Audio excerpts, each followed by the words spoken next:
Hello and welcome back to Do It With Daisy. I'm Daisy. Waffles is here too. We've also got Megan and Larry here to celebrate the holidays with you. Today we are going to make some gingerbread cookies. We're going to make some classic gingerbread squares like to use in a gingerbread house, and we'll make some gingerbread pop prints as well. So let's dive in. So we want to go ahead and start with our dry ingredients.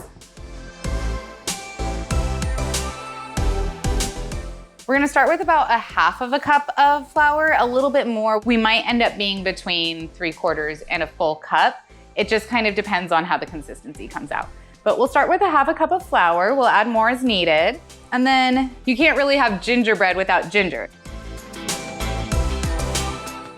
So we're gonna do about 3/4 tablespoon of ginger,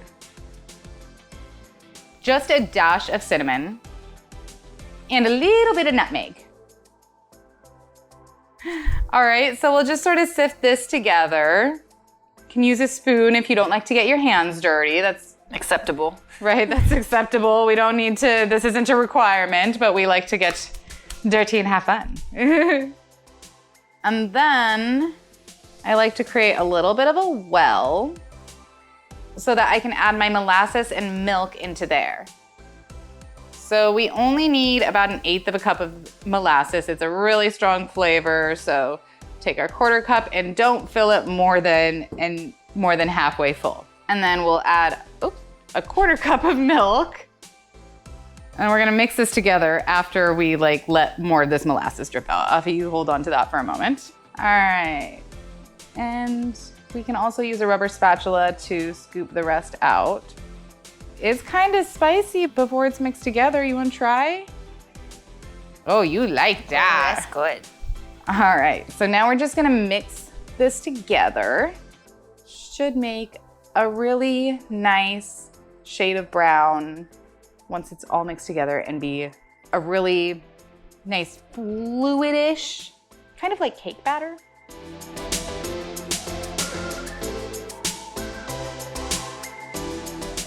All right, and then we're just going to take our gingerbread dough and we'll smush it into our molds.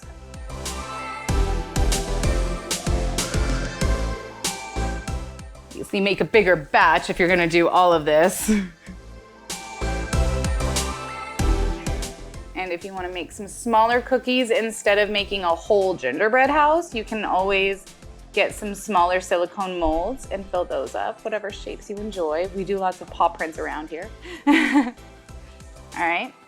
And then we're just gonna bake these at 350 degrees until they get a little bit of a bounce to them when you touch them. I don't have an exact time because it completely depends on the size. So if this is completely full and goes in the oven, it's gonna take probably around 40 minutes to an hour. If this goes in the oven, then it'll only take maybe 15-20 minutes. So it just depends. You just want to keep an eye on your gingerbread and feel if it feels nice and firm. And once it's firm, a little bit bouncy, then it's ready to eat. So let me show you what that looks like.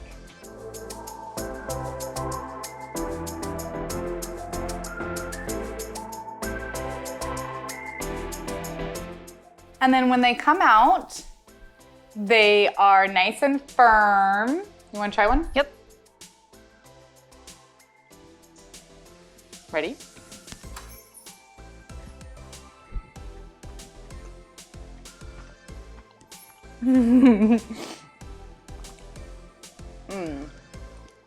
A delicious and nutritious, well, for the holidays anyway, treat that the whole fur family can enjoy. Now next week, we are going to take our gingerbread squares that we made to build a gingerbread house. So don't miss it. Thank you so much for joining us this week. I hope that you liked this video, and if you did, please make sure that you like it and share it with a friend. We will see you next time.